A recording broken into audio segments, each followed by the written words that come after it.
ऋषभ देव जी के पुत्र भरत, जिनके नाम पर इस देश का नाम भारतवर्ष पड़ा, उनके 3 जन्मों का चरित्र भागवत में सुनाया।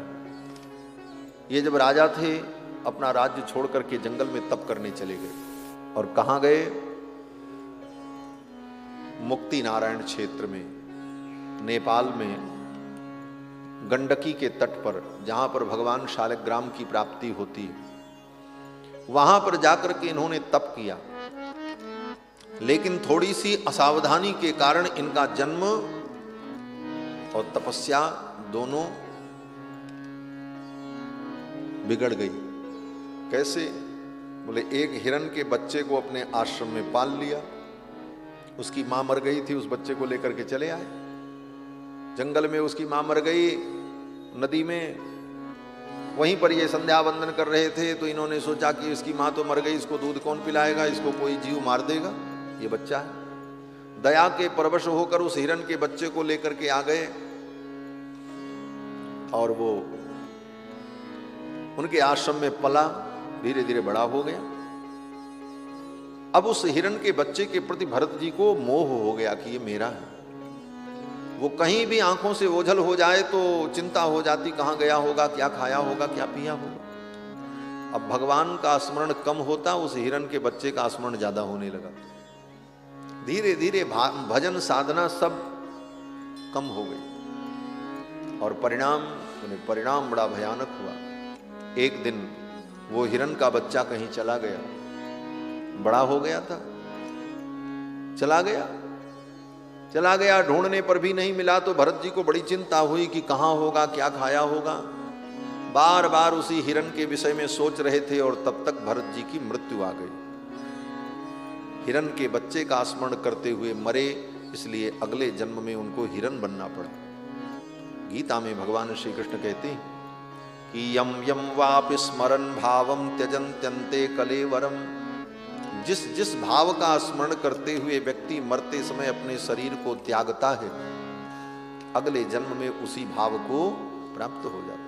मरते समय कुत्ते का अगर स्मरण हो गया तो अगले जन्म में व्यक्ति को कुत्ता बनना पड़ेगा। गधे का स्मरण हुआ तो गधा बनना पड़ेगा। दुनिया की कोई ताकत रोक नहीं सकती। यही जन्म मृत्यु का सिद्धांत है।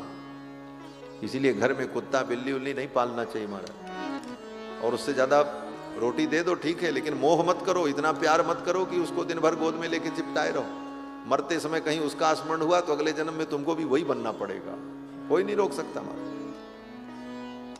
एक सेठ जी थे, उन्होंने एक कुत्ता पाल रखा था और कुत्ता गाड़ी में घूमता था, खूब दूध रोटी खाता था। एक दिन एक संत पहुंचे उनके यहाँ, तो उन्होंने पूछा, महाराज ये बताओ, इस कुत्ते ने कौन सा पुण्य किया था कि गाड़ी में घूमता है, दूध रोटी खाता है, बीमार होने पर डॉक्टर इसको सुई लगाने घर आता है। इतनी सुविधा तो आदमी को भी नहीं मिलती, बहुत से ऐसे दुनिया में लोग हैं, लेकिन इसको इतनी सुविधाएं हैं। इसने कोई पुण्य किया होगा, क्या पुण्य इसने किया है? तो महात्मा भी बड़े विलक्षण थे। महात्मा ने कहा, महाराज इसने पुण्य नहीं किया है। बोले तब? बोले इसने पुण्य नहीं किया, जैसे तुम सेठ हो ऐसे पिछले जन्म में भी सेठ था, अब तो सेठ जी का माथा ठनका। बोले क्या कहना चाहते?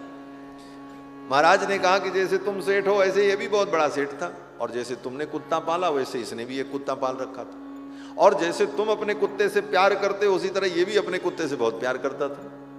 एक दिन इसका कुत्ता बीमार हो गया, डॉक्टर आया, दवा दिया, सुई लगाया, सब कुछ हुआ, लेकिन कुत्ता नहीं बचा, मर गया। कुत्ता मर गया तो सेठ जी बड़े दुखी हो रहे थे, मेरा कुत्ता कितना ईमानदार था, कितना वफादार था। बार बार कुत्ते का स्मरण कर रहे थे और अचानक मृत्यु आ गई तो कुत्ते का स्मरण करते हुए मृत्यु हुई, इसलिए अगले जन्म में कुत्ता बने। तो पैसे वाला संस्कार था इसलिए पैसे वाले के घर में बने, और पिछले जन्म के कुछ पुण्य थे इसलिए दूध रोटी खाने को मिल रहा, बढ़िया गाड़ी में घूम रहे।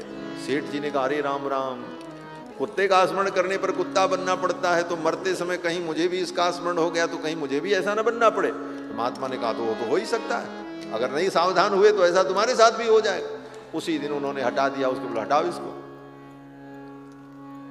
देखो ये सत्य है। ये कुत्ता पालने की संस्कृति तो अंग्रेजों के द्वारा हमारे देश में आई। अंग्रेज लोग आए तो कुत्ता बिल्ली पालना उनका शौक। हमारे यहाँ कुत्ता बिल्ली घर में पालने का कोई विधान नहीं था, न कोई शौक है और न आज भी है। और वो तो चले गए, कुत्ता बिल्ली पालने की विधि छोड़ करके चले गए। और उनके कुत्ता बिल्ली के जो नाम होते थे वो नाम लोगों ने अपने बेटा बेटियों का रख लिया, पप्पू, टप्पू, रिंकू, पिंकू, ये सब कुत्ता बिल्ली के नाम होते थे। वही सब नाम आजकल लोग बेटा बेटियों का रखते हैं। तो कहने का भाव कि ये कुत्ता बिल्ली पालना और उनके प्रति आसक्त होना, यह भी मानव जीवन के पतन का एक कारण। इसका मतलब आप ये ना समझें कि जीवों के प्रति हमारा भाव गलत है। जीवों के प्रति भाव रखो, सबके ऊपर दया करो, सब पर सबकी सहायता करो, सबकी सेवा करो, लेकिन कहीं मोह में मत पड़ो। क्यों बोले? मोह सकल व्याधिन कर मूला, तेहिते पुनि उपजहि बहु शूला। गोस्वामी जी कहते हैं मोह ही समस्त व्याधियों का मूल है, और वो मोह ही व्यक्ति को बंधन में डालता। उस हिरण के बच्चे का स्मरण कर रहे थे, इसलिए अगले जन्म में उनको हिरण बनना पड़ा। इतने बड़े तपस्वी थे, बन गए हिरण, पशु बनना पड़ा।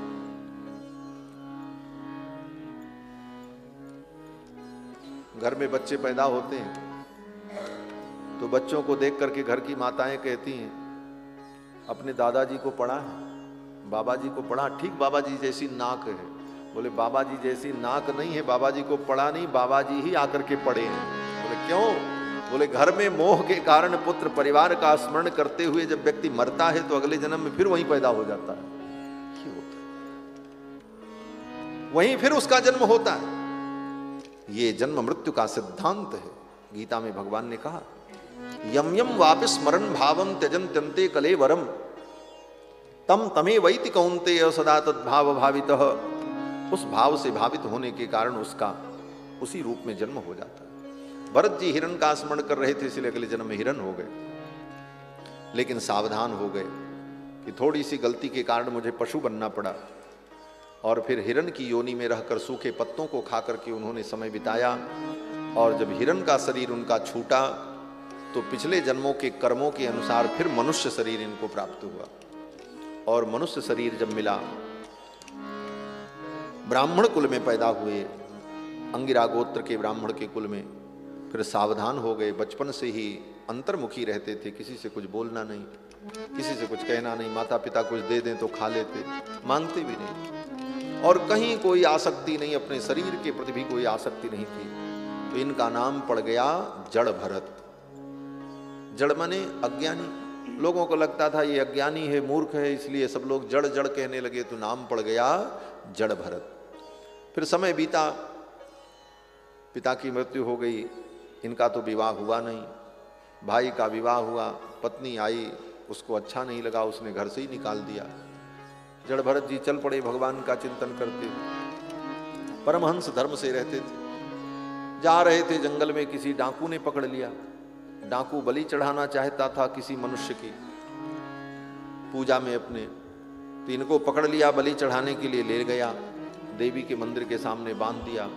बलि चढ़ाने चला तो जड़ भरत जी कुछ नहीं बोले, खड़े रहे। जब वो तलवार लेकर के जड़ भरत जी को मारने चला, सामने देवी की जो प्रतिमा थी, वो देवी की प्रतिमा फट गई, भगवती प्रकट हो गई और भगवती ने उस डाकू को मार दिया।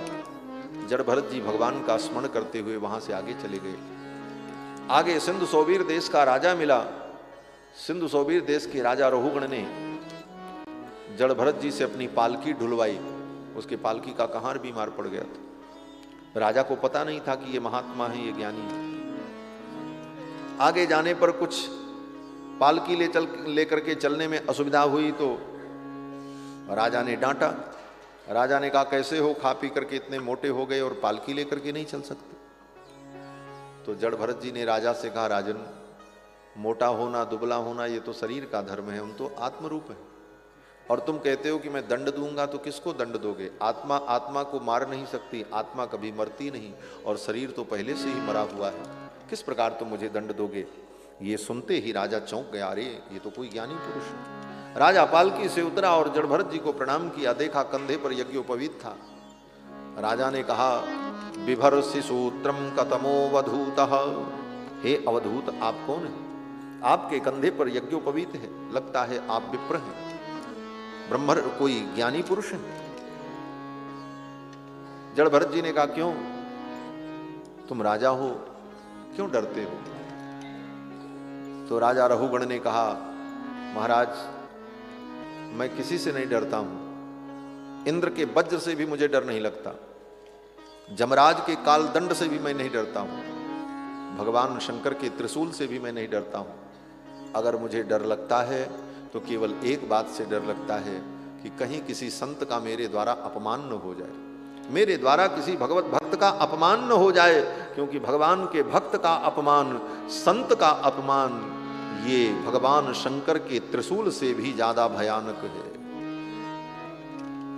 छंके भृशम ब्रह्म कुलावमानात्, राजा रहुगण ने कहा कि मेरे द्वारा किसी महापुरुष का अपमान न हो जाए, बस इसी बात का मुझे डर रहता है।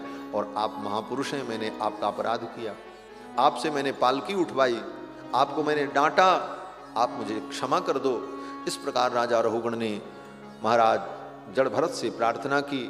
फिर तो जड़भरत जी प्रसन्न हो गए और जड़भरत जी ने राजा रहुगण को तत्व ज्ञान दिया है।